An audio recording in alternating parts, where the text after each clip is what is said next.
Look, I need to say this up front because everyone is acting like I committed some heinous crime. Business trips are different. They just are.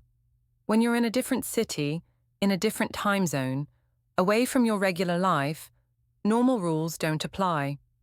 That's not me being reckless or immoral. That's just basic logic. What happens on a business trip stays on a business trip. Everyone knows this. My husband Ryan apparently didn't know this. Or he knew it and decided to pretend he didn't because it gave him an excuse to blow up our entire marriage over what was essentially a technicality. But I'm getting ahead of myself. Let me explain how we got here, because I think if you really understand the context, you'll see that I wasn't being unreasonable. I was just being honest about how the modern professional world actually works. I'm in pharmaceutical sales. Big accounts, high stakes, constant travel. I'm on the road 3, sometimes 4 days a week. Chicago on Monday, Dallas on Wednesday, Phoenix on Friday. Different hotels, different clients, different versions of myself depending on what the situation requires. It's exhausting and exhilarating, and absolutely nothing like Ryan's 9-to-5 desk job, where the biggest adventure is someone bringing donuts to the morning meeting. Ryan works in IT. He goes to the same office every day, sits at the same desk, eats lunch at the same time, comes home at 5:30 like clockwork. He's never had to schmooze clients over cocktails or close a deal at a steak dinner or network at a hotel bar until midnight. He's never had to be on for 12 hours straight, performing and charming and strategizing every single interaction. So when I tried to explain to him that business trips exist in a different reality, that the person I am in those hotels isn't the same person who's married and domestic and worried about grocery shopping, he didn't get it. He couldn't get it. He's never lived that life. I met James about 6 months ago at a conference in Miami. He's in medical device sales, different company but similar world. We were both at the hotel bar after a long day of presentations and networking, both exhausted, both nursing expensive whiskeys and staring at our phones like they might save us from another lonely evening in another anonymous hotel. Long day. He'd slid onto the bar stool next to mine, and I'd looked up, ready with my polite but dismissive smile that said, "I'm not interested in whatever you're selling." But then I saw his conference badge, sales, same world as mine, and something in his eyes, this exhaustion mixed with determination, looked familiar. Looked like what I saw in my own mirror every morning. Brutal, I said. 3 client meetings, a product demo that went long, and a networking dinner where I had to pretend I loved talking about golf. He laughed. Real laughter, not the polite professional chuckle. God, the golf conversations. I don't play, never have, but I've learned enough to fake it through dinner small talk. We started talking. Just talking, but it felt different from the performative conversations I'd been having all day. About difficult clients and impossible quotas and the loneliness of hotel rooms and airport lounges. About how you could be surrounded by people all day and still feel completely isolated. My husband doesn't get it, I said, surprising myself. I usually didn't talk about Ryan to strangers. He thinks business travel is glamorous, like I'm on vacation. My wife thinks I'm lucky, James said. Sees the nice hotels and expense account dinners and thinks it's easy. Doesn't understand that I'm always on, always performing, always alone. That word, alone. That's what it was, wasn't it? You could be in rooms full of people and still be fundamentally alone because no one knew the real you. Everyone only saw the performance. How do you handle it? I asked. The constant travel, the split between work life and home life. He shrugged. Compartmentalize. Road me and home me are different people. Has to be, or you'd go crazy. Road me and home me, like they were 2 separate entities. I'd never articulated it that way before, but that's exactly what it felt like. That's exactly it, I said, and felt something click into place. someone who understood. Finally, we talked until the bar closed at 2 a.m., about our careers, our ambitions, the sacrifices we'd made, about how hard it was to explain to people who didn't live this life why it was so draining, why coming home felt like another performance, another role to play. Did I mention he was attractive?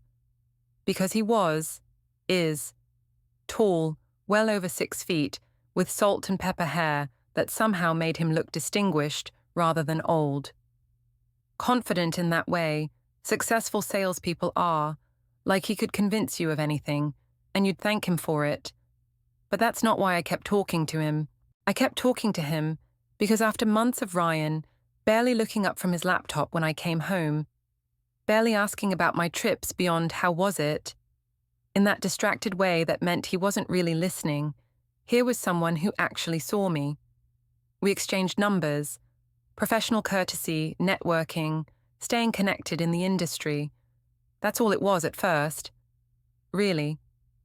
But then I had a trip to Atlanta 2 weeks later, and James happened to be there for a different conference. Pure coincidence. Or maybe he'd mentioned he had something in Atlanta and my brain had filed that away. Either way, when I saw I'd be there, I texted him. Atlanta next week. Want to grab coffee? I'm there Tuesday through Thursday. Drinks Wednesday. Drinks, not coffee. The upgrade felt significant, but I told myself it didn't mean anything. Colleagues had drinks all the time. We met at the hotel bar. Always hotel bars. These neutral spaces that felt separate from real life. Had dinner because we were both hungry, and it made sense to eat while we talked. Then drinks after dinner, because the conversation was good, and neither of us wanted to go back to our rooms yet. And somewhere around midnight, in that hotel bar, with its dim lighting and low music, and the sense that we were existing in a bubble, separate from real life, separate from marriages and obligations, and the people we were supposed to be, he kissed me. And I kissed him back. I should have stopped it. I knew that, even as it was happening. But in that moment, in that space that felt so far removed from my real life, it didn't feel wrong. It felt like something that was happening to road me, not married me. Like I'd stepped through a portal into a different reality where I was just Sarah, not Ryan's wife, not someone with obligations and vows and 7 years of history, just someone being kissed by someone who wanted her. But here's the thing, and I need you to really understand this. I was in Atlanta. Ryan was home in Boston. I was in business mode, in my work persona, in a reality that had nothing to do with my marriage. It wasn't cheating. Cheating is when you sneak around in your real life, when you lie to your spouse about where you are and what you're doing. I wasn't lying.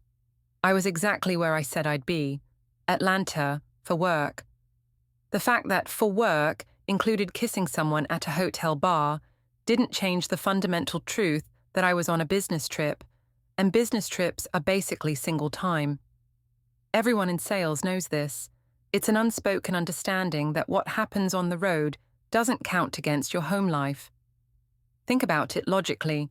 When you're traveling for work, you're in a different city, a different time zone, surrounded by different people, performing a different version of yourself. The person I am in those hotels, confident, polished, always on, isn't the same person who goes home to Ryan and argues about whose turn it is to take out the trash. They're fundamentally different contexts, different realities. And if they're different realities, how can the same rules apply to both? That would be like saying you have to follow American laws when you're in France. Different places, different rules. It's just logic. I'm not saying I'm proud of it. I'm not saying it's ideal. I'm saying it's a different category entirely. A category that exists in the liminal space of hotels and airports and conference centers, spaces that aren't really anywhere, where you're not really yourself, where normal life is suspended. James understood this immediately. We didn't have to have some long conversation about what we were doing or what it meant. We both just knew. This existed in the road space. This was separate. This didn't count. James and I started coordinating our travel schedules.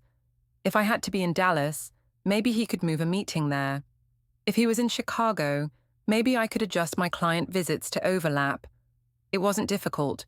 We're both good at our jobs, both strategic thinkers. And it's not like we were neglecting our work.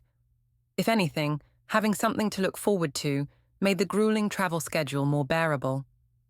Ryan started noticing I was in better moods after trips, which should have been a good thing, right? I was happier, less stressed, more energized, but instead of being glad his wife wasn't coming home exhausted and resentful, he got suspicious. "You seem different," he said one night after I'd gotten back from a Denver trip. "Different how?" I was unpacking, sorting dirty clothes, half listening. "I don't know. Happier. More alive." "Is that a bad thing?" I laughed. "I closed a huge account. I'm allowed to be excited about my career." He watched me for a long moment. "It's not just that. I don't know. You seem distant when you're home and excited when you're leaving." "That's called having a demanding job, Ryan. Some of us can't just clock out at 5 and forget about work until Monday." I knew it was a low blow even as I said it. But I was defensive. Because he was right, and I didn't want him to be right. The truth was, I did feel more alive on business trips. I felt like myself, the capable, dynamic, desired version of myself. At home, I was just Ryan's wife, who needed to remember to buy milk and schedule oil changes and pretend to care about his stories about server migrations. On business trips, I was Sarah, who closed million-dollar deals and turned heads in hotel lobbies and had exciting, meaningful conversations with someone who actually understood her world. Were those two versions of me incompatible? Maybe. But I'd created a system where they didn't have to be. Home Sarah was married. Road Sarah was something else. And as long as I kept them separate, as long as what happened in hotel bars and conference room happy hours stayed there, it wasn't really cheating. James felt the same way. He had a wife too, 2 kids, a whole domestic life that had nothing to do with us. We had an understanding. What we did on the road was separate, self-contained, no feelings, no expectations, no overlap with our real lives. Except the feelings did happen. Obviously, you can't spend dozens of nights talking to someone, sharing hotel rooms, waking up next to them in anonymous cities without developing feelings. But those feelings existed in a separate reality too. They were travel feelings, not real-life feelings. I loved Ryan. I really did. He was stable and reliable, and we had a home together, a history, shared friends and family. He was my real life. James was my escape from real life, and there's nothing wrong with that. Everyone needs an escape from reality sometimes. Some people drink or do yoga or go to therapy. I had someone who made business trips bearable, who made me feel like the person I was before I became someone's wife, with someone's expectations and someone's boring routine. It worked. For months, it worked perfectly. I was happier at home because I had something to look forward to on the road. I was more successful at work because I had someone who celebrated my wins and understood my losses. And Ryan had a wife who wasn't constantly exhausted and resentful. Until Denver. I had a 3-day conference in Denver, same one James was attending. We'd gotten careless, comfortable. We stopped being so careful about being seen together. We had dinner in the hotel restaurant instead of ordering room service. We sat together at conference sessions. We laughed too loud at the networking reception. And someone from my company was there. Melissa from the Northeast Regional Office. She'd transferred in recently, and I'd honestly forgotten she existed because our territories didn't overlap. But she saw us, saw James's hand on my back, saw me leaning into him, laughing at something he whispered, saw us getting into the elevator together at the end of the night, the way I pressed the button for his floor instead of mine. She didn't say anything to me. She went straight to HR when she got back. I got the call 3 days after I returned from Denver. Could I please come to HR at 2 p.m.? No explanation, just a calendar invite with a red exclamation mark. I knew immediately what it was about. I'd seen Melissa looking at me at the conference, seen the judgment in her eyes. I'd told myself she was just jealous or bitter or too uptight to understand how things actually work in sales. The HR meeting was worse than I'd imagined. They had photos, actual photos that Melissa had taken. Me and James at the hotel bar. Me and James at dinner. Me and James at the elevator bank, his hand on my lower back, me smiling up at him.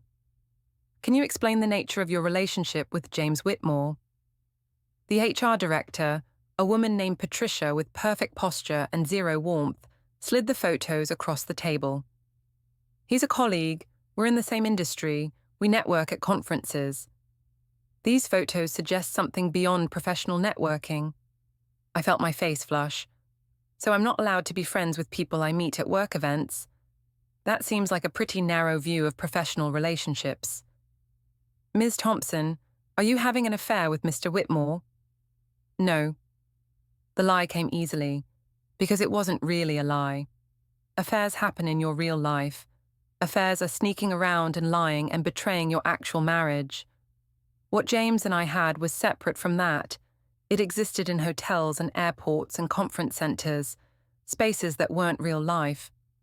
Several employees reported seeing you entering his hotel room at approximately 11 p.m. You were observed leaving the same room at 7 a.m. the following morning, wearing the same clothes. My stomach dropped. What I do on my personal time during business trips is my business. Those are my hours, not company hours. You were at a company-sponsored conference, Ms. Thompson. You were there representing our organization.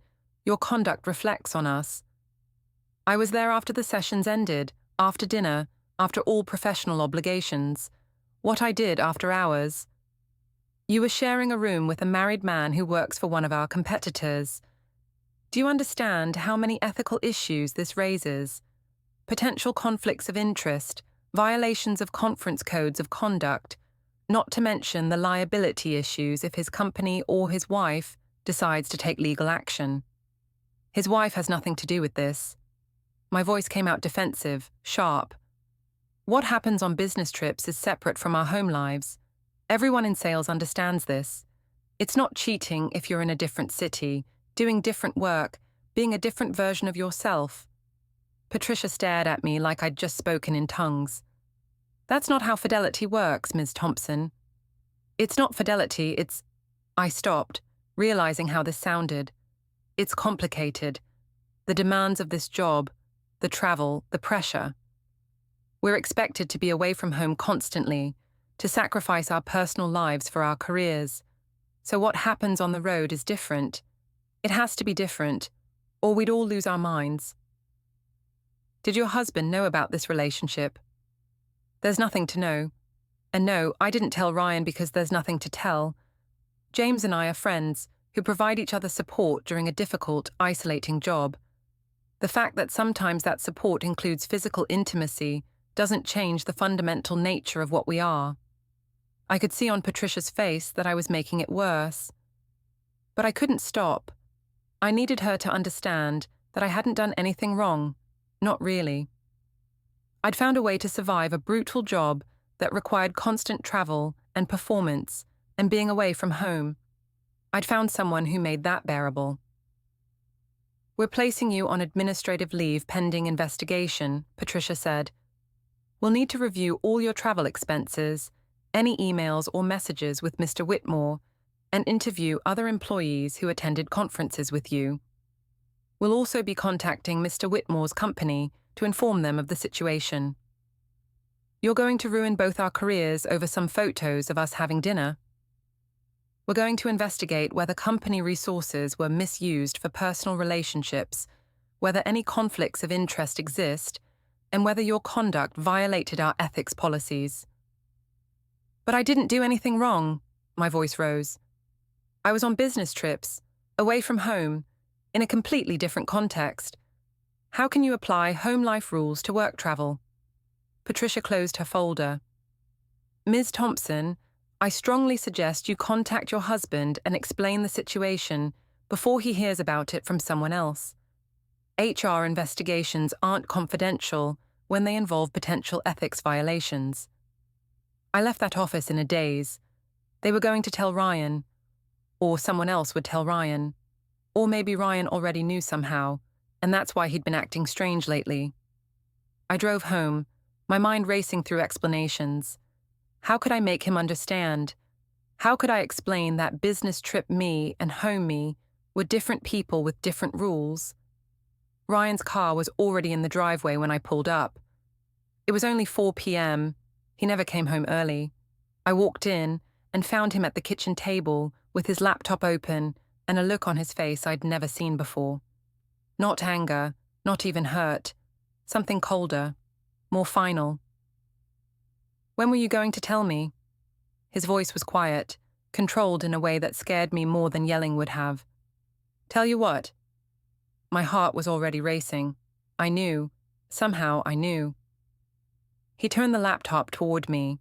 On the screen was an email from someone named Jennifer Whitmore, James's wife. The subject line read, "I think we should talk about our spouses." She sent me these about an hour ago. He clicked to the attachments. Photos. Different ones from what HR had shown me, but so much worse. James and me kissing outside a hotel in Chicago, his hand tangled in my hair. Holding hands walking through Atlanta airport like actual couples do. Him with his arm around me at a restaurant in Phoenix, me leaning into him, laughing at something he was saying. Both of us getting into an elevator together in Denver, the timestamp showing 11:47 p.m. "She hired a private investigator," Ryan said, his voice still in that terrible calm register. "Apparently James wasn't as careful as he thought. She's had him followed for 2 months. Once she identified you, which wasn't hard, you're apparently not subtle at conferences. She found me on social media, found my work email, found everything." The kitchen felt too small, too bright, too real. This was my home, my actual life, and now these photos from my road life were here, contaminating everything. "Ryan, I can explain." "You can explain how you've been fucking someone else for 6 months?" The calm cracked just a little, just enough to show the pain underneath. It wasn't like that."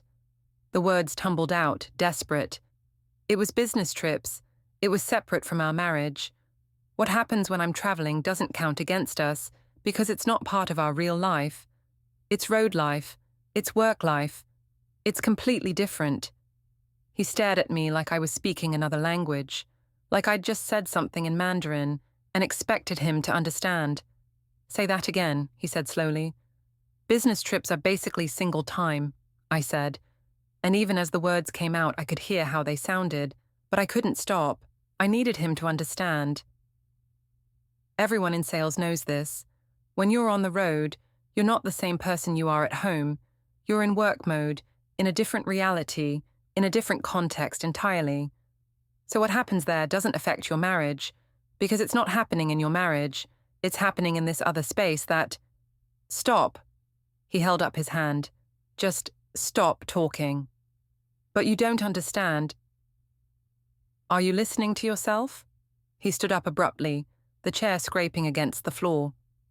You're actually trying to tell me that because you were cheating in hotels instead of here at home, it doesn't count. Like marriage vows have a geographic exception. Like forsaking all others has an asterisk that says, except when traveling for work. It's not about geography, it's about context. I was crying now, desperate for him to see what I saw. The person I am on business trips is different from who I am here. That version of me needed something, needed to feel seen and valued in a way that you... I stopped, but it was too late. In a way that what? His voice was dangerously quiet. In a way that I don't make you feel. Is that what you were going to say? You don't understand what it's like. The words exploded out of me. You go to the same office every day. You sit at the same desk. You have routine and stability, and you're home every night by 5:30. You have no idea what it's like to be alone in hotels 3 days a week, eating dinner by yourself, waking up in anonymous rooms, not knowing what city you're in, performing constantly for clients and colleagues, and never getting to just be yourself. So get a therapist. His voice finally rose. Join a gym, take up meditation, call your husband and tell him you're struggling. Don't fuck someone for 6 months and tell me it doesn't count. I love you, I said desperately, reaching for him. Ryan, I love you. This doesn't change that. James is just... He's a work thing, a road thing. He has nothing to do with us, with our marriage, with our real life. He stepped back from my reaching hand like I was contagious. He has everything to do with us. Ryan's voice broke on the last word.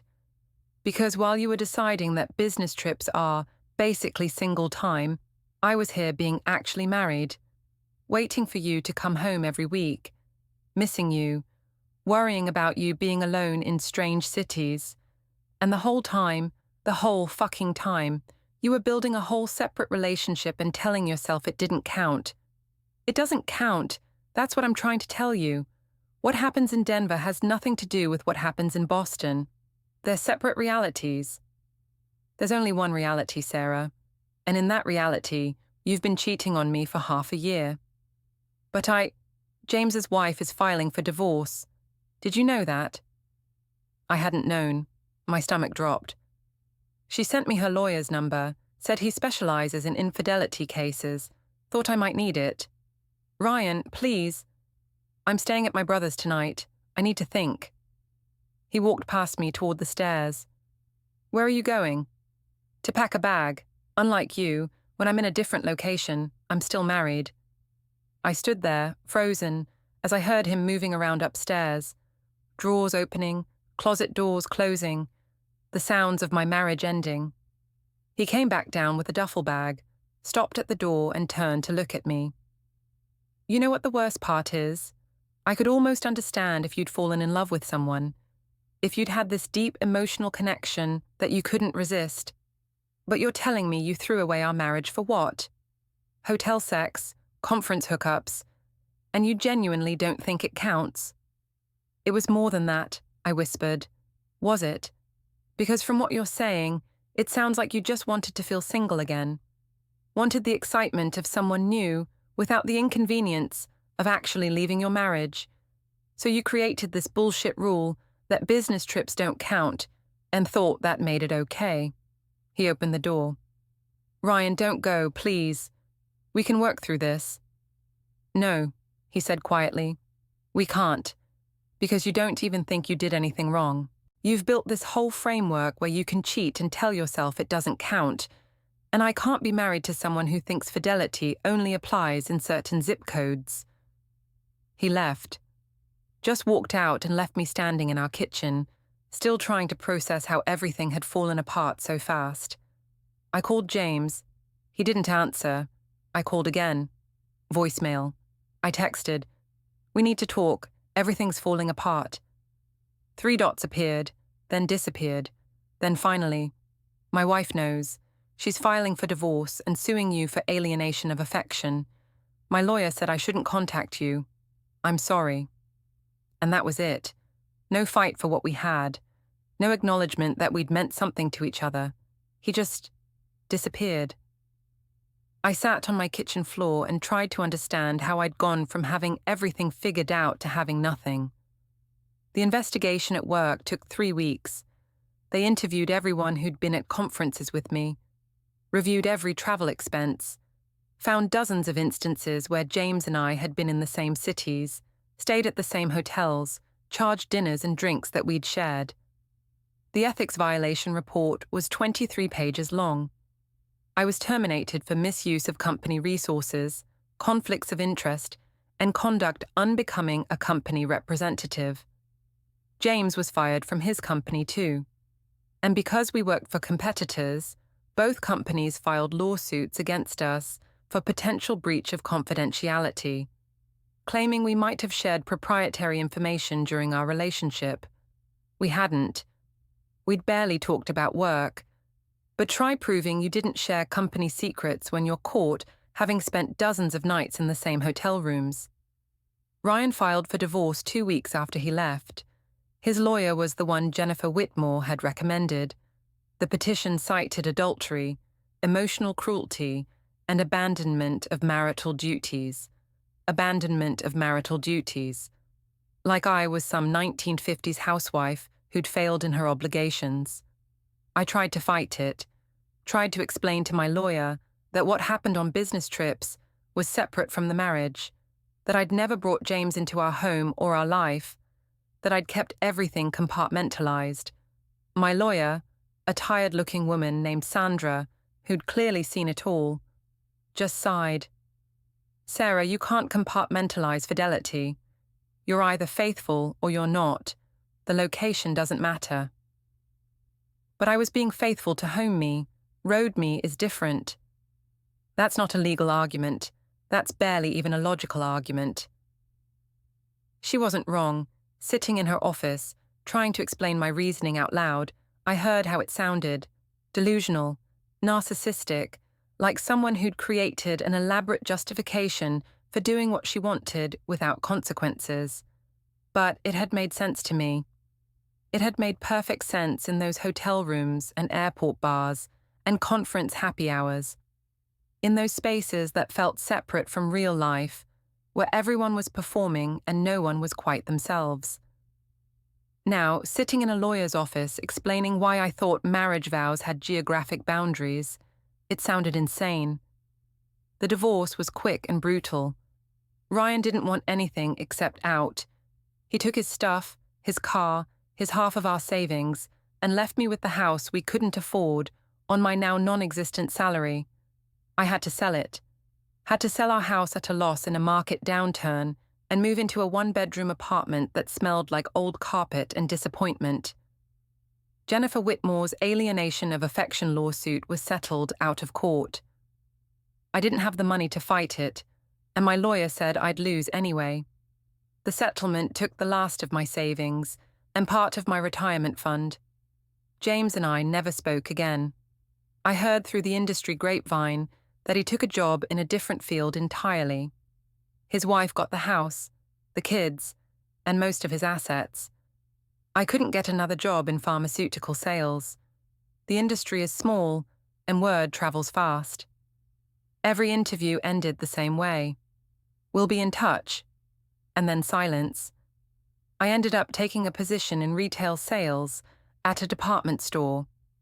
$9 an hour plus commission, standing on my feet all day, helping women find the right shade of foundation.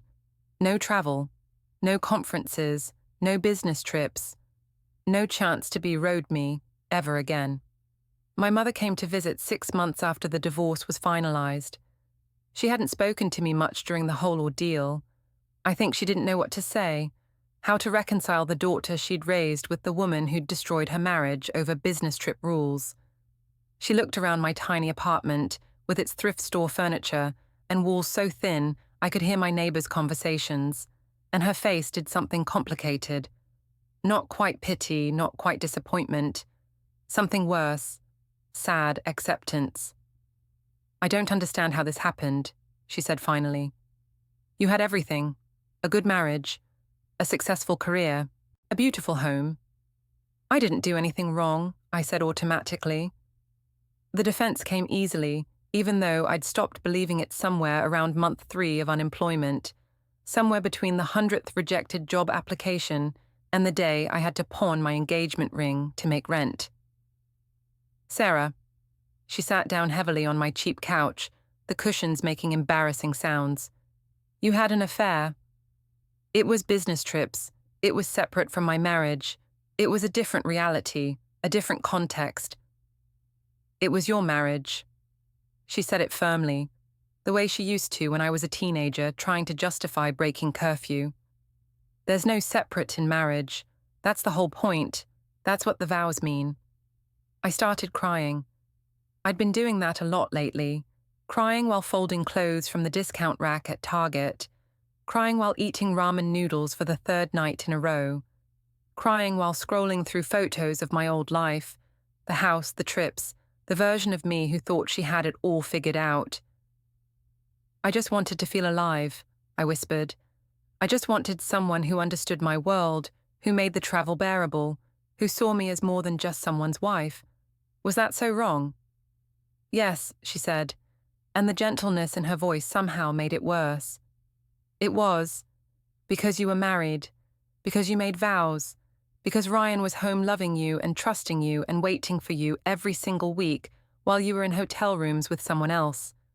Telling yourself it didn't count doesn't make it not count, honey. It just makes you someone who lies to herself. But business trips are different. Stop. She reached over and took my hand. Stop saying that. Stop trying to make it make sense. It doesn't make sense. It never made sense. You just wanted it to make sense so you could do what you wanted without feeling guilty. But that's not how reality works. That's not how marriage works. That's not how being a decent person works. She wasn't wrong, sitting there in my apartment that cost more than I could afford on my retail salary, with no career and no marriage and no savings and no future that looked anything like what I'd planned. I couldn't pretend anymore. "Do you know what Ryan told me?" she asked, when he called to tell me about the divorce. I shook my head. He said, I could have forgiven an affair, I could have forgiven her falling in love with someone else, but I can't forgive her creating a whole philosophy about why it was okay. I can't be married to someone who thinks she can rewrite reality to suit herself. The words hit like a physical blow, because that's exactly what I'd done, wasn't it? I hadn't just cheated, I'd created an entire framework that said it wasn't cheating, an elaborate rationalization that let me do whatever I wanted while maintaining the fiction that I was still a good person, still a faithful wife, still someone who kept her promises. I'd rewritten reality to suit myself, and then I'd been shocked, actually shocked, when reality didn't cooperate. I'd wanted to have it all, the stability of marriage and the excitement of an affair, so I'd created a framework that let me believe I could have both. Business trips are single time. Road rules are different. What happens away doesn't count at home. I'd created a loophole in my marriage vows and convinced myself it was sophisticated and modern and evolved. But it wasn't. It was just selfish. It was just wanting everything without consequences. It was just deciding that the rules everyone else followed didn't apply to me because I traveled for work. Ryan had tried to tell me he felt neglected, that I was distant, that something was wrong. I'd blamed it on my job, on the stress, on his inability to understand my career. But he wasn't wrong. I had been distant. I had been choosing someone else over him. I just did it in a way that let me tell myself it didn't count. I think about him sometimes, about what he's doing, if he's happy, if he's met someone else. Someone who doesn't think marriage vows have geographic exceptions. Someone who comes home from business trips and is actually glad to be home. I hope he has. I hope he's happy. He deserves that. James's wife sent me one final message after the settlement. Just 3 sentences. I hope it was worth it. I hope those hotel rooms and conference hookups were worth destroying 2 marriages and losing everything. I hope you feel as empty now as I felt when I found out. I do. I feel empty in a way I didn't know was possible. Like I hollowed myself out trying to be 2 different people. Home Sarah and road Sarah. And now I'm neither. Just this depleted version, existing in a small apartment with a job I hate, and a future that looks nothing like what I'd planned. Sometimes I try to pinpoint when I could have made a different choice, when I could have stopped. That first night with James in the Miami hotel bar, I could have said no to drinks, kept it professional, gone to my room alone. That first kiss in Atlanta, I could have pulled back, apologized, made it clear that I was married and not interested. Any of the dozens of trips after that, I could have stopped coordinating schedules, stopped sharing rooms, stopped pretending this was somehow separate from my real life. But I didn't, because I'd convinced myself I'd found a way to have everything. To be a devoted wife at home and an exciting, desired woman on the road. To keep my marriage stable while having the thrill of something new. And that worked. Right up until it didn't. Right up until someone took photos. Until James's wife hired an investigator. Until HR got involved and Ryan found out and my carefully compartmentalized worlds collided in the most catastrophic way possible. I destroyed my marriage for hotel sex and conference hookups. That's what Ryan said, and he wasn't wrong. I threw away 7 years with someone who loved me, who was faithful to me, who waited for me to come home every week. For what? Validation, excitement, the feeling of being desired by someone new. Was it worth it? No. Obviously not. Obviously the answer is no. But the real question isn't whether it was worth it. The real question is, did I really believe my own logic? Did I genuinely think business trips were basically single time? And the answer is yes. I really did believe it. Or maybe I just wanted to believe it so badly that I convinced myself it was true. I built an entire framework that let me justify what I was doing, that let me look at myself in hotel mirrors and not see someone cheating, but someone surviving a difficult job in a modern way. I told myself that what happened in a different city wasn't the same as what happened at home. That conference me wasn't married me. That the person who shared hotel rooms with James was separate from the person who shared a house with Ryan. And maybe that's the scariest part. Not that I cheated, but that I genuinely believed I wasn't cheating. That I'd created such an elaborate rationalization that I could do whatever I wanted and still see myself as a faithful wife. Ryan was right when he said I didn't think I'd done anything wrong. At the time, I really didn't. I thought I'd found a way to navigate the impossible demands of my career without sacrificing my marriage. I thought I was being smart and strategic and modern. I was just being selfish and delusional, and so desperate to feel desired and interesting and alive that I convinced myself normal rules didn't apply to me. Business trips aren't single time. Marriage doesn't have geographic boundaries. Fidelity isn't location dependent. I know that now. Now that I've lost everything. Now that I'm standing behind a department store counter helping someone find the right lipstick shade while my old colleagues are at conferences in Miami and Denver and Chicago. Now that Ryan has moved on and James has disappeared and I'm alone with the consequences of thinking I could have it all without losing anything. I said business trips are basically single time. My husband made me officially single. And now I finally understand that there was only ever one reality. And in that reality, I betrayed someone who loved me because I wanted to feel special for a few nights a month in anonymous hotels. It wasn't worth it. None of it was worth it.